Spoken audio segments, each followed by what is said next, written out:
Assalamualaikum warahmatullahi wabarakatuh. Selamat datang kembali di channel Drama Politik. Semoga kalian semua sehat dan selalu dalam keadaan baik. Jangan lupa like, komen, dan subscribe. Lantai marmer gedung parlemen terasa sedingin es saat Puan melangkah menuju ruang pribadinya, dikelilingi oleh barikade ajudan yang tampak gelisah. Ia bisa merasakan tatapan mata dari setiap sudut lorong, tatapan yang kini bukan lagi penuh hormat, melainkan penuh kecurigaan dan aroma penghakiman yang menyengat. Di tangannya, sebuah map merah bergetar hebat, berisi daftar nama kolega yang selama ini ia anggap sebagai benteng pertahanan terakhirnya. Namun, berita di layar televisi ruang tunggu justru menampilkan wajah-wajah mereka yang sedang digiring masuk ke mobil tahanan KPK dengan rompi oranye yang menyilaukan. Di sisi lain kota, Mahfud MD duduk di balik meja kayu jati yang penuh dengan tumpukan dokumen transaksi gelap senilai ratusan triliun rupiah. Wajahnya yang tegang memancarkan kepuasan sekaligus kesedihan yang mendalam melihat betapa rakusnya kekuasaan telah menggerogoti tiang-tiang negara. Ia tahu bahwa langkah selanjutnya akan memicu gempa politik yang lebih besar, namun nuraninya menolak untuk berhenti di tengah jalan. Setiap angka yang ia telusuri adalah bukti nyata dari hak rakyat yang dirampas demi kemewahan segelintir elit yang kini gemetar ketakutan. Ketegangan mencapai puncaknya ketika Prabowo secara mendadak memanggil rapat darurat di kediamannya, sebuah pertemuan yang dilakukan dalam kerahasiaan total di bawah temaram lampu gantung.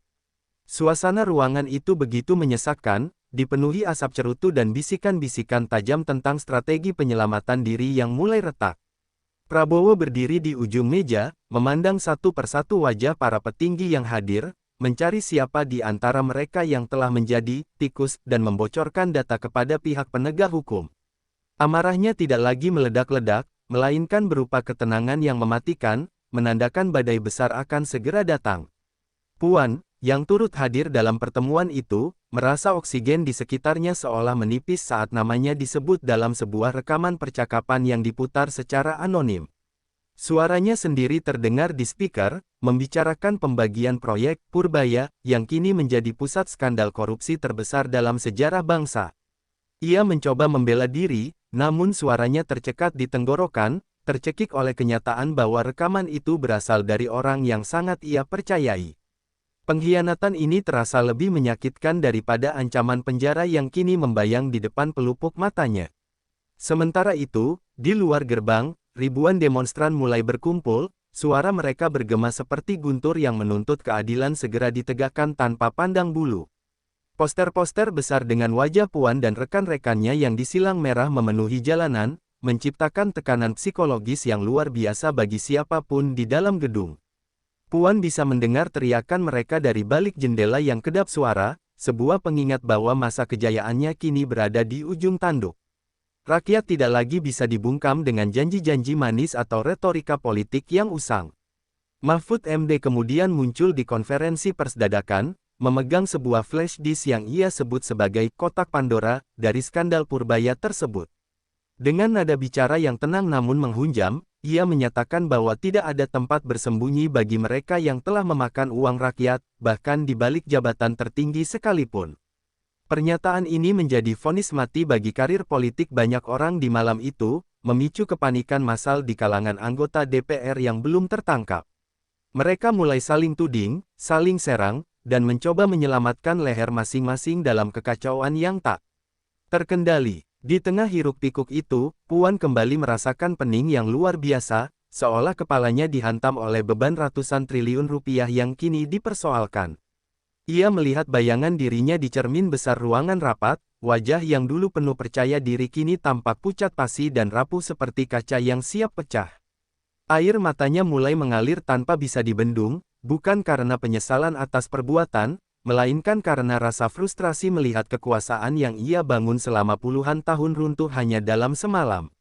Dunia yang ia kenal sedang hancur lebur, dan ia berdiri tepat di epicentrum kehancurannya. Babak ini ditutup dengan pemandangan dramatis saat lampu-lampu di gedung parlemen tiba-tiba padam karena gangguan teknis, menyisakan kegelapan yang mencekam bagi para penghuninya. Dalam kegelapan itu, suara langkah sepatu bot petugas KPK terdengar menggema di lorong, semakin dekat ke pintu ruang rapat utama. Puan memejamkan mata, memegang dadanya yang berdegup kencang, menyadari bahwa pelarian telah usai dan penghakiman baru saja dimulai. Di luar, kilatan lampu kamera wartawan terus menyambar seperti petir di tengah malam yang gelap gulita. Lampu neon di ruang interogasi KPK berkedip dengan ritme yang menyiksa, menciptakan bayangan panjang di wajah Puan yang kini duduk tanpa pengawalan protokoler. Di hadapannya, bukan lagi hamparan karpet merah, melainkan meja besi dingin dan dua orang penyidik yang menatapnya dengan pandangan tanpa ekspresi. Puan mencoba mempertahankan sisa-sisa wibawanya, melipat tangan di dada dengan dagu terangkat, namun getaran halus pada jemarinya yang tersembunyi di bawah meja mengkhianati ketenangan semuanya. Ruangan itu begitu kedap suara, seolah dunia luar telah melupakannya, meninggalkan dirinya sendirian menghadapi konsekuensi dari ambisi yang tak bertepi. Mahfud MD memantau proses itu dari balik kaca satu arah, melipat tangan dengan guratan keletihan yang jelas di wajahnya namun matanya tetap tajam seperti elang. Ia tahu bahwa meruntuhkan tembok pertahanan seorang Puan tidak akan semudah membalikkan telapak tangan, karena setiap jawaban yang keluar telah dirancang oleh tim pengacara paling mahal di negeri ini. Namun, Mahfud memiliki kartu as yang belum ia buka, sebuah catatan transaksi rahasia yang menghubungkan dana proyek Purbaya ke rekening-rekening di negara suaka pajak. Ia menunggu momentum yang tepat, saat di mana kesombongan sang politisi akan hancur oleh beban bukti yang tak terbantahkan. Di luar gedung, suasana semakin mencekam ketika Prabowo mengeluarkan pernyataan publik yang mengejutkan, menyebut bahwa ia merasa dikhianati oleh sistem yang selama ini ia jaga. Pidatonya yang berapi-api di depan media massa seolah menjadi bensin bagi api kemarahan rakyat yang sudah berkobar sejak pagi hari. Prabowo tidak lagi mencoba menutupi skandal itu, melainkan memilih untuk memotong tangan yang busuk sebelum seluruh tubuh pemerintahan ikut hancur. Langkah berisiko ini membuatnya terlihat seperti pahlawan bagi sebagian orang, namun bagi Puan, itu adalah pengkhianatan politik yang paling kejam. Ketegangan di ruang interogasi memuncak saat penyidik menyodorkan foto-foto anggota DPR lainnya yang tertangkap basah sedang mencoba melarikan diri ke luar negeri dengan koper berisi uang tunai. Puan menatap foto-foto itu dengan tatapan kosong, mengenali satu persatu wajah rekan seperjuangannya yang kini tampak menyedihkan dalam balutan rompi oranye. Ia menyadari bahwa kapal yang ia nahodai bukan hanya bocor, melainkan sedang tenggelam dengan cepat ke dasar samudera skandal. Tidak ada lagi janji perlindungan dari rekan koalisi, yang tersisa hanyalah kepalan tangan masing-masing untuk menyelamatkan diri sendiri. Tiba-tiba, pintu ruang observasi terbuka dan Mahfud MD melangkah masuk ke ruang interogasi, membawa suasana dingin yang membuat bulu kuduk berdiri. Ia tidak duduk, melainkan meletakkan sebuah dokumen tebal tepat di depan Puan, sebuah dokumen yang berjudul Laporan Akhir Kerugian Negara Triliunan yang Hilang. Tanpa kata-kata, Mahfud menunjuk pada tanda tangan di halaman terakhir yang sangat mirip dengan tulisan tangan Puan dalam sebuah memo rahasia. Ruangan itu seketika menjadi sunyi senyap, hanya suara detak jam dinding yang terdengar seperti suara palu hakim yang menghantam meja. Puan mencoba tertawa sinis, sebuah tawa kering yang terdengar hampa dan penuh keputusasaan di tengah tekanan yang begitu hebat. Ia menuduh Mahfud sedang melakukan pembunuhan karakter dan politisasi hukum demi kepentingan jabatan di masa depan. Namun, Mahfud hanya tersenyum tipis, sebuah senyuman yang mengandung rasa iba sekaligus ketegasan seorang eksekutor keadilan. Ia mengingatkan Puan bahwa di atas kekuasaan manusia, ada keadilan Tuhan yang tidak bisa disuap dengan tumpukan uang atau lobi-lobi politik di hotel berbintang. Di tengah konfrontasi itu, sebuah berita mendadak muncul di televisi ruang tunggu, satu persatu anggota DPR yang tertangkap mulai bernyanyi dan menyebut nama Puan sebagai otak di balik skema korupsi Purbaya. Kabar ini seperti serangan jantung kedua bagi Puan, membuatnya merasa tanah yang ia pijak seolah amblas ditelan bumi. Ia melihat ke arah kamera CCTV di sudut ruangan, menyadari bahwa seluruh bangsa sedang menonton kejatuhannya secara langsung melalui bocoran informasi yang terus mengalir. Kejayaannya yang dibangun di atas pasir kini sedang tersapu oleh tsunami hukum yang tidak mengenal ampun. Bab 3 berakhir dengan Puan yang akhirnya menundukkan kepala, rambutnya yang biasanya tertata rapi kini tampak berantakan, mencerminkan kekacauan di dalam jiwanya. Ia meminta waktu untuk bernapas, namun penyidik tetap mencecarnya dengan pertanyaan tentang aliran dana ke pihak-pihak lain yang masih bebas. Di kejauhan, suara sirine polisi kembali meraung-raung, menandakan rombongan tersangka baru dari kalangan DPR kembali tiba di gedung KPK. Drama kolosal ini masih jauh dari kata usai, dan setiap detik yang berlalu hanya menambah daftar panjang mereka yang akan masuk ke dalam jeruji besi. Keheningan di ruang interogasi pecah ketika Puan akhirnya mengangkat wajahnya, menatap lurus ke mata Mahfud MD dengan binar yang tidak lagi menunjukkan ketakutan, melainkan dendam yang dingin. Ia menyadari bahwa jika ia harus tenggelam, maka ia tidak akan tenggelam sendirian, ia akan menarik seluruh arsitek sistem ini bersamanya ke dasar jurang. Dengan suara parau namun tegas, ia meminta sebuah pena dan secarik kertas, menyatakan bahwa ia siap memberikan testimoni yang akan meruntuhkan struktur kekuasaan hingga ke akar-akarnya. Mahfud terdiam sejenak, menyadari bahwa saat ini adalah titik balik di mana hukum akan berhadapan langsung dengan jantung kekuasaan yang sesungguhnya. Puan mulai menyebutkan nama-nama yang selama ini tak tersentuh, para pemain bayangan, di balik layar DPR yang mengatur alur uang dari proyek Purbaya ke berbagai kepentingan pribadi. Setiap nama yang meluncur dari bibirnya diikuti dengan detail lokasi pertemuan rahasia, kode-kode transfer bank internasional, dan daftar aset yang disamarkan atas nama supir serta asisten rumah tangga. Penyidik KPK yang mencatat testimoni itu tampak berkeringat dingin, menyadari bahwa informasi ini adalah bom waktu yang jika meledak, akan menghancurkan reputasi lembaga-lembaga tinggi negara tanpa sisa. Di luar ruangan, kabar bahwa Puan mulai bernyanyi, menyebar seperti api di atas padang rumput kering, memicu kepanikan massal di kalangan elit politik yang selama ini merasa aman. Beberapa menteri dan pimpinan partai mulai terlihat keluar masuk kantor pengacara dengan tergesa-gesa, sementara yang lainnya mencoba mencari suaka politik ke luar negeri sebelum pencekalan resmi dikeluarkan. Telepon genggam Mahfud MD tak henti-hentinya bergetar karena panggilan dari berbagai pihak yang mencoba melobi agar testimoni Puan tidak dipublikasikan ke publik. Namun, Mahfud mematikan ponselnya, memilih untuk setia pada janji setianya kepada negara. Prabowo, yang memantau perkembangan ini dari ruang komandonya, merasa situasinya mulai tak terkendali karena beberapa nama yang disebut Puan adalah orang-orang di lingkaran dalamnya. Ia berdiri di depan peta besar Indonesia, menyadari bahwa skandal ini bukan lagi sekadar kasus korupsi, melainkan ancaman stabilitas nasional yang bisa memicu kerusuhan jika tidak ditangani dengan sangat hati-hati.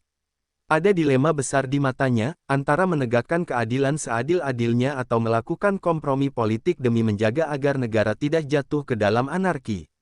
Namun, tekanan publik yang semakin masif membuatnya sadar bahwa tidak ada jalan kembali selain transparansi total. Paragraf demi paragraf kesaksian Puan mulai merinci bagaimana triliunan rupiah itu bukan hanya dikorupsi untuk kemewahan, tetapi juga digunakan untuk mendanai operasi hitam politik demi mempertahankan status quo.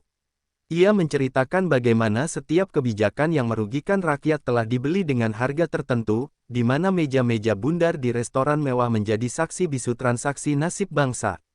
Penjelasan ini begitu dramatis sehingga salah satu penyidik harus berhenti sejenak untuk mengatur napas, tak percaya pada skala kerusakan moral yang sedang ia catat. Puan berbicara tanpa henti, seolah-olah setiap kata yang keluar adalah beban yang lepas dari pundaknya. Ketegangan mencapai puncaknya ketika Puan menyebutkan sebuah brankas rahasia yang tersimpan di sebuah gedung tua di pinggiran Jakarta, yang berisi dokumen asli kontrak-kontrak gelap tersebut. Ia bersedia memberikan kuncinya, asalkan KPK menjamin keselamatan keluarganya dari ancaman para pembunuh bayaran yang disewa oleh rekan-rekan koalisinya yang kini berbalik menjadi musuh. Permintaan ini mengungkap sisi gelap lain dari politik, di mana nyawa bisa menjadi harga yang murah untuk menutupi sebuah rahasia besar. Mahfud MD memberikan jaminan pribadi bahwa negara akan melindungi siapapun yang berani mengungkap kebenaran, terlepas dari dosa masa lalu mereka. Malam itu, tim taktis KPK dibantu dengan pengawalan militer bergerak cepat menuju lokasi brankas yang disebutkan, menerobos hujan deras dan kegelapan malam yang mencekam.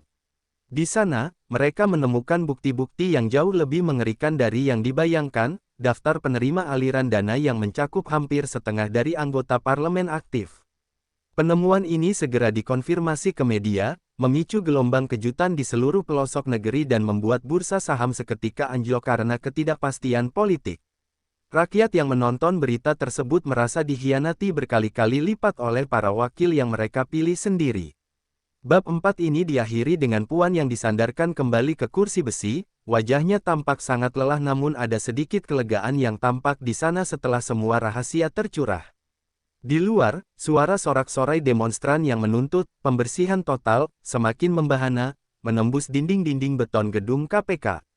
Puan melihat ke arah Mahfud untuk terakhir kalinya sebelum dibawa kembali ke selnya, sebuah tatapan yang seolah berkata bahwa permainan baru saja dimulai. Kini, bola salju kebenaran telah bergulir, dan tidak ada satu kekuatan pun di negeri ini yang mampu menghentikannya sebelum semuanya rata dengan tanah. Malam itu, Jakarta tidak tertidur, kota ini terjaga oleh raungan sirine yang memecah keheningan dari berbagai penjuru mata angin.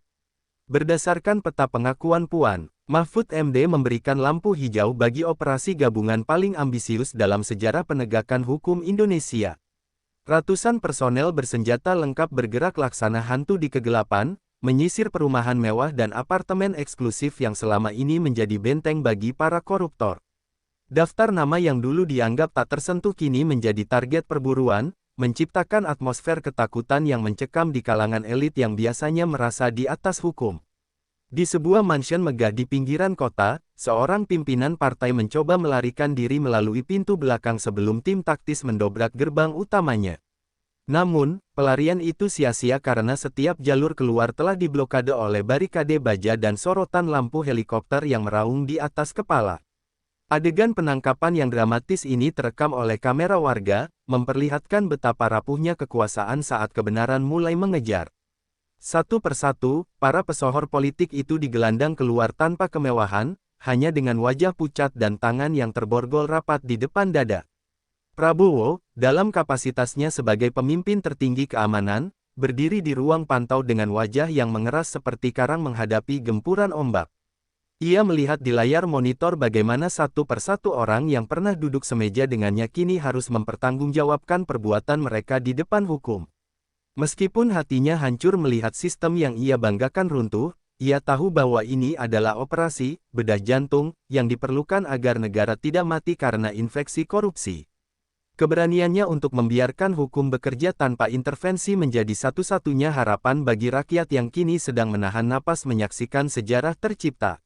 Mahfud MD sendiri turun ke lapangan, berdiri di depan lobi gedung KPK untuk menyambut kedatangan rombongan tersangka baru yang terus berdatangan seperti arus sungai.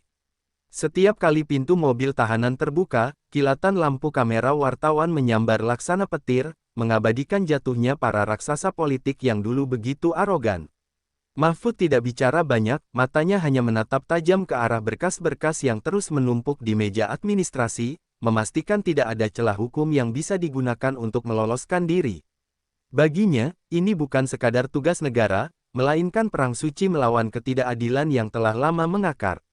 Kepanikan di dalam gedung DPR mencapai puncaknya ketika beberapa anggota yang belum tertangkap mulai melakukan tindakan nekat, seperti mencoba menghancurkan dokumen di ruang arsip. Asap hitam mengepul dari beberapa jendela kantor, menandakan upaya terakhir untuk menghilangkan jejak kejahatan yang membelit mereka. Namun, tim siber kepolisian telah lebih dulu mengamankan peladen data pusat, memastikan bahwa jejak digital transaksi ratusan triliun itu tidak akan pernah bisa dihapus. Upaya penghilangan bukti itu justru menjadi bukti tambahan bagi jaksa untuk menjerat mereka dengan pasal berlapis tentang perintangan penyidikan. Rakyat yang menyaksikan drama ini melalui siaran langsung di televisi dan media sosial seolah mendapatkan energi baru untuk terus mengawal kasus ini hingga tuntas.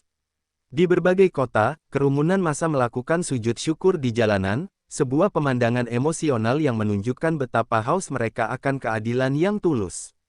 Sorak-sorai mereka terdengar hingga ke dalam sel isolasi tempat Puan mendekam, memberinya gambaran nyata tentang betapa besar luka yang telah ia dan rekan-rekannya torehkan pada hati bangsa. Puan hanya bisa meringkuk di sudut selnya, menyadari bahwa ia kini adalah martir dari sebuah sistem yang ia ciptakan sendiri. Di tengah hiruk-pikuk itu, ditemukan fakta baru yang mengerikan, sebagian dana korupsi ternyata telah dialirkan ke luar negeri untuk menyewa tentara bayaran guna melakukan sabotase ekonomi jika mereka tertangkap. Ancaman ini membuat Prabowo segera memerintahkan siaga 1 bagi seluruh pasukan pengamanan untuk mencegah terjadinya kerusuhan yang disengaja. Situasi menjadi sangat genting antara penegakan hukum dan potensi konflik horizontal yang dipicu oleh sisa-sisa kekuatan lama yang masih memiliki taring. Keberanian pemerintah sedang diuji di titik paling kritis, di mana satu kesalahan langkah bisa berakibat pada perang saudara. Bab 5 ditutup dengan pemandangan Mahfud MD yang berdiri sendirian di balkon gedung, menatap ke arah Monas yang bersinar di kejauhan di bawah langit fajar yang mulai menyingsing. Di bawahnya, iring-iringan mobil tahanan masih terus bergerak, membawa beban dosa-dosa besar dari sebuah era yang mulai berakhir. Ia menarik napas panjang, menyadari bahwa meskipun banyak yang telah tertangkap, induk dari segala masalah masih bersembunyi di balik bayang-bayang yang lebih gelap. Esok hari akan menjadi babak baru yang lebih berat, di mana hukum akan berhadapan dengan pengkhianatan yang paling dalam. Fajar yang menyingsing di atas Jakarta tidak membawa ketenangan, melainkan mengungkapkan sebuah kenyataan pahit yang tersimpan di ruang bawah tanah Gedung Arsip Nasional. Mahfud MD, dengan pengawalan ketat, menemukan serangkaian mikrofilm tua yang tidak tercatat dalam manifest resmi manapun, berisi cetak biru proyek Purbaya yang ternyata telah dirancang sejak 2 dekade lalu. Di sana tertera sebuah inisial yang selama ini hanya dianggap sebagai mitos di kalangan elit politik, sang arsitek. Sosok ini bukanlah anggota dewan ataupun menteri, melainkan seorang taipan misterius yang mengendalikan aliran dana negara melalui jaringan perbankan bayangan yang rumit. Puan, dalam interogasi lanjutan yang dilakukan secara tertutup, akhirnya mengakui dengan suara gemetar bahwa ia dan rekan-rekan di DPR hanyalah pion yang digerakkan oleh instruksi melalui surat-surat tanpa pengirim. Ia menjelaskan bahwa setiap kebijakan yang mereka buat adalah pesanan dari sang arsitek untuk memuluskan monopoli sumber daya alam yang bernilai ribuan triliun rupiah.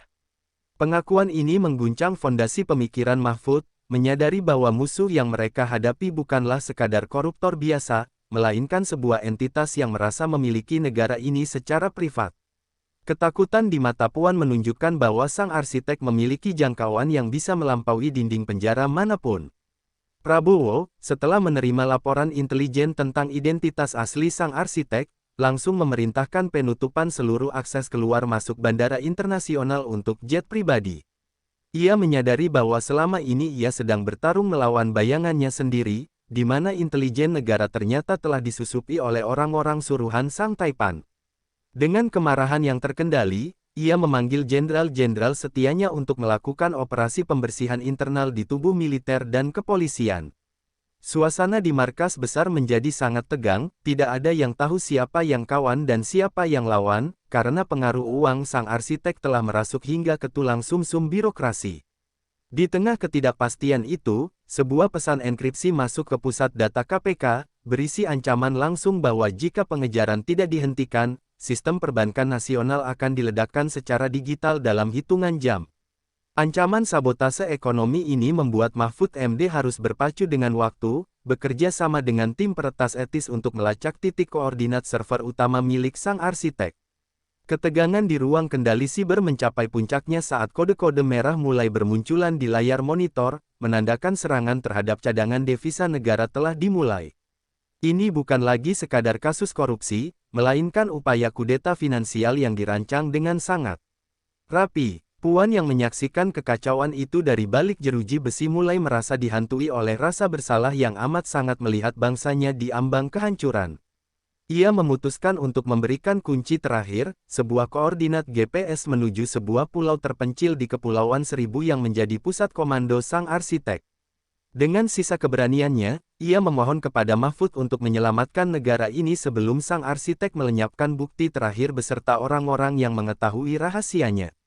Tatapan Puan yang sayu menyiratkan sebuah permohonan maaf yang terlambat bagi rakyat yang telah ia hianati sekian lama. Tanpa membuang waktu, pasukan elit katak dikerahkan menggunakan helikopter siluman menuju koordinat yang diberikan Puan di tengah badai laut yang sedang mengamuk. Prabowo memimpin langsung dari ruang operasi, memantau pergerakan pasukan melalui kamera termal yang menembus kepekatan malam dan rimbunnya hutan pulau tersebut. Mereka menemukan sebuah bunker teknologi tinggi yang tersembunyi di bawah mercusuar tua, tempat di mana segala keputusan besar bangsa ini ternyata dibeli dan dijual. Baku tembak sengit pecah di antara lorong-lorong beton, menciptakan simfoni kematian di tengah suara deburan ombak yang liar. Mahfud MD, yang terus memantau proses digital, berhasil melakukan counter-hack tepat beberapa detik sebelum sistem perbankan nasional runtuh sepenuhnya. Keberhasilan ini memicu sorak-sorai tertahan di ruang kendali, namun Mahfud tetap waspada karena ia tahu sang arsitek tidak akan menyerah begitu saja. Di layar monitor, ia melihat sosok pria tua berpakaian rapi sedang duduk tenang di kursi kebesarannya di dalam bunker, memegang sebuah gelas kristal sambil menunggu pasukan elit mendobrak pintunya. Ketenangan pria itu jauh lebih mengerikan daripada ledakan bom manapun, seolah ia masih memiliki satu kartu terakhir yang belum dimainkan. Bab 6 berakhir dengan momen dramatis saat pintu bunker baja berhasil diledakkan, dan pasukan masuk hanya untuk menemukan bahwa sang arsitek telah memicu protokol penghancuran diri. Seluruh dokumen fisik mulai terbakar secara otomatis, sementara sang Taipan hanya tersenyum tipis ke arah kamera yang terhubung langsung ke ruang operasi Prabowo. Sebelum layar menjadi hitam, ia membisikkan kata-kata yang membuat bulu kuduk semua orang berdiri, "Kalian hanya menangkap raga, tapi sistemku adalah abadi." Di luar, kilat menyambar di atas langit Jakarta, menandakan bahwa meskipun satu kepala naga telah dipenggal, tubuhnya masih menggeliat di bawah tanah. Meskipun sang arsitek telah terkepung, sel-sel tidur dari jaringan Purbaya di seluruh penjuru negeri tiba-tiba terbangun dan melancarkan serangan balasan yang telah dirancang dengan sangat sistematis. Dalam hitungan jam, kekacauan mulai pecah di kota-kota besar, pasokan listrik dipadamkan secara misterius, dan berita palsu tentang kudeta militer membanjiri jagat maya untuk memicu kepanikan massal. Di depan gedung DPR, sekelompok massa bayaran yang bersenjata mulai menyerang barikade keamanan, mencoba membebaskan rekan-rekan mereka yang ditahan. Ini adalah momen hajar balik yang sesungguhnya, sebuah upaya terakhir untuk mengguncang stabilitas negara demi menukar kebebasan para koruptor dengan kedamaian semu. Di dalam selnya, Puan mendengar suara ledakan di kejauhan dan menyadari bahwa rekan-rekan koalisinya telah memilih jalan kekerasan untuk membungkam kebenaran. Ia merasa terjepit di antara dua dunia, sebagai bagian dari sistem yang korup namun kini menjadi target dari rekan-rekannya sendiri karena dianggap telah berkhianat. Dengan air mata yang mengalir, ia memohon kepada sipir untuk dipertemukan kembali dengan Mahfud MD, mengklaim bahwa ia memiliki kode dekripsi untuk menghentikan serangan siber yang sedang melumpuhkan layanan publik. Puan sadar bahwa jika ia tidak bertindak sekarang, namanya akan tercatat dalam sejarah bukan hanya sebagai koruptor, tapi sebagai pemicu hancurnya sebuah bangsa. Mahfud MD, yang berada di pusat komando darurat, harus berhadapan dengan pengkhianatan dari dalam birokrasinya sendiri saat beberapa staf kuncinya tiba-tiba menghilang membawa dokumen vital. Tekanan psikologis yang dialaminya berada pada titik tertinggi, setiap keputusan yang ia ambil kini mempertaruhkan nyawa jutaan rakyat yang terjebak dalam kegelapan dan ketakutan. Namun, ketenangan Mahfud tetap tidak tergoyahkan, ia memerintahkan penggunaan jaringan komunikasi militer cadangan untuk menyatukan kembali Komando Nasional. Ia tahu bahwa ini adalah fase pembersihan melalui api, di mana semua pengkhianat akan menampakkan wajah aslinya di bawah tekanan yang luar biasa. Prabowo, yang kini mengenakan seragam tempur lengkap, turun langsung ke jalanan Jakarta untuk memimpin pasukan pengamanan presiden dan menetapkan status darurat militer terbatas. Kehadirannya di garis depan memberikan suntikan moral bagi para prajurit yang mulai ragu menghadapi masa yang terprovokasi oleh uang haram Purbaya. Dengan suara menggelegar melalui pengeras suara, ia memperingatkan para aktor di balik kerusuhan bahwa negara tidak akan pernah bernegosiasi dengan teroris korporat. Ketegasan Prabowo di tengah hujan peluru dan gas air mata menjadi simbol bahwa kedaulatan hukum masih berdiri tegak meski sedang dihantam badai pengkhianatan yang paling dahsyat. Di tengah hiruk-pikuk itu, tim siber KPK dibantu Puan berhasil melacak bahwa pusat serangan, hajar balik, ini dikendalikan dari sebuah server satelit yang sulit dilacak. Puan memberikan instruksi teknis yang sangat spesifik, mengungkap protokol rahasia yang dulu ia gunakan untuk berkomunikasi dengan para petinggi partai di luar negeri. Kerjasama yang tak terduga antara sang narapidana dan penegak hukum ini menjadi kunci untuk mematikan satu demi satu simpul kekacauan yang sedang berlangsung. Meski raga Puan terkurung, pikirannya menjadi senjata paling mematikan untuk menghancurkan monster yang dulu ia ikut besarkan. Serangan balasan ini juga menyasar reputasi Mahfud MD secara pribadi, di mana dokumen-dokumen palsu yang menyudutkan integritasnya disebarkan secara masif untuk meruntuhkan kepercayaan publik. Namun, rakyat yang sudah cerdas tidak lagi mudah terprovokasi, mereka justru membentuk pagar betis manusia di sekitar kantor-kantor pemerintah untuk melindunginya dari serangan massa bayaran. Solidaritas rakyat ini menjadi benteng yang tak terduga, membuktikan bahwa kekuatan triliunan rupiah tidak akan pernah bisa membeli nurani sebuah bangsa yang sudah muak dengan kebohongan. Fenomena ini membuat para elit Purbaya mulai menyadari bahwa zaman mereka benar-benar telah berakhir. Baku tembak terakhir terjadi di lantai atas sebuah hotel mewah di pusat Jakarta, tempat persembunyian para donatur gerakan Hajar Balik yang mencoba melarikan diri dengan helikopter. Pasukan elit berhasil melumpuhkan mereka tepat sebelum baling-baling helikopter berputar penuh, mengamankan bukti tambahan berupa daftar aset properti di luar negeri yang nilainya setara dengan APBN satu provinsi. Penangkapan ini merupakan pukulan telak yang memutus aliran dana bagi para perusuh di jalanan, membuat kekacauan perlahan mulai mereda seiring dengan habisnya bayaran bagi para provokator. Kemenangan hukum mulai tampak di ufuk timur, meski dibayar dengan harga yang sangat mahal.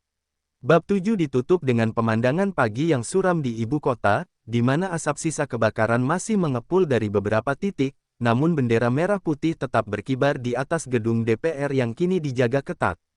Mahfud MD dan Prabowo berdiri berdampingan di tangga gedung, menatap ke arah. Matahari terbit dengan kelelahan yang luar biasa namun penuh harapan. Mereka tahu bahwa meskipun serangan balasan ini berhasil dipatahkan, perjalanan menuju pembersihan total masih menyisakan satu babak akhir yang paling menentukan. Puan, di dalam selnya, melihat cahaya matahari masuk melalui celah kecil jeruji, menyadari bahwa ia baru saja membantu menyelamatkan bangsa yang ia hianati. Gedung pengadilan tipikor hari itu dikepung oleh lautan manusia yang datang dari berbagai penjuru negeri, menuntut saksi bisu atas runtuhnya sebuah dinasti yang dibangun dari keringat rakyat. Puan melangkah masuk ke ruang sidang dengan pakaian putih polos, tanpa perhiasan mewah, dan wajah yang tampak sangat tenang setelah melewati badai batin yang menghancurkan egonya. Di kursi terdakwa, ia tidak lagi menghindar dari kamera, ia menatap setiap lensa dengan pandangan yang seolah memohon ampunan kepada seluruh bangsa. Ruangan itu seketika menjadi sunyi senyap saat hakim ketua mengetukkan palunya, menandai dimulainya babak akhir dari skandal triliunan rupiah yang telah mengubah sejarah Indonesia selamanya. Mahfud MD duduk di barisan terdepan, bukan sebagai penuntut, melainkan sebagai saksi kunci yang membawa seluruh bukti digital dan fisik yang telah diverifikasi secara internasional. Ia membacakan rincian bagaimana dana Purbaya kini mulai ditarik kembali ke kas negara, sebuah proses pemulihan aset terbesar yang pernah tercatat dalam sejarah hukum modern. Suaranya yang mantap bergema di seluruh ruangan, memberikan rasa aman bagi rakyat bahwa setiap rupiah yang dicuri akan dikembalikan untuk pembangunan sekolah, rumah sakit, dan infrastruktur desa. Kehadiran Mahfud di sana adalah simbol bahwa hukum tidak lagi tumpul ke atas, melainkan tajam dan adil bagi siapapun tanpa kecuali. Dalam kesaksian terakhirnya, Puan memberikan pidato yang mengharukan, mengakui segala kesalahannya tanpa mencoba mencari pembelaan politik lagi. Ia menceritakan betapa kekuasaan telah membutakan mata hatinya hingga ia lupa pada mandat suci yang diberikan oleh rakyat pemilihnya. Ia menerima vonis hukuman maksimal dengan kepala tertunduk, menyatakan bahwa penjara adalah tempat yang paling layak baginya untuk menebus dosa-dosa masa lalu. Pengakuan jujur ini mengejutkan banyak pihak, namun sekaligus memberikan penutupan emosional bagi masyarakat yang selama ini merasa dikhianati oleh sistem perwakilan mereka. Prabowo, yang memantau jalannya persidangan melalui siaran langsung di markas besar, mengumumkan pembubaran unit-unit militer dan kepolisian yang terbukti terlibat dalam jaringan sang arsitek. Ia melakukan reformasi total birokrasi keamanan, memastikan bahwa tidak akan ada lagi pasukan bayangan yang bisa digunakan oleh para elit untuk mengancam kedaulatan negara. Langkah berani ini mendapatkan apresiasi internasional, memulihkan kepercayaan investor dan menstabilkan nilai tukar mata uang yang sempat anjlok. Indonesia kini dipandang sebagai negara yang mampu membersihkan dirinya sendiri dari kanker korupsi yang paling ganas sekalipun. Satu persatu anggota DPR yang terlibat dalam skandal tersebut dijatuhi hukuman berat, disertai dengan pencabutan hak politik seumur hidup agar mereka tidak bisa lagi meracuni sistem di masa depan. Gedung DPR yang tadinya menjadi simbol kemewahan dan intrik, kini mulai diisi oleh wajah-wajah baru dari kalangan aktivis dan akademisi yang bersih melalui mekanisme pergantian antar waktu. Perubahan atmosfer di gedung parlemen terasa nyata, tidak ada lagi aroma transaksi gelap di lorong-lorongnya, melainkan debat-debat substansial demi kepentingan publik. Rakyat mulai kembali memiliki kepercayaan pada lembaga legislatif yang selama ini mereka benci dan curigai.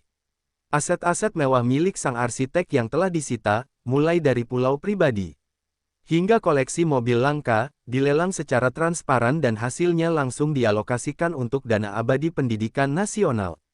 Mahfud MD secara pribadi mengawasi distribusi dana tersebut, memastikan setiap sen sampai ke tangan anak-anak bangsa yang membutuhkan di pelosok negeri.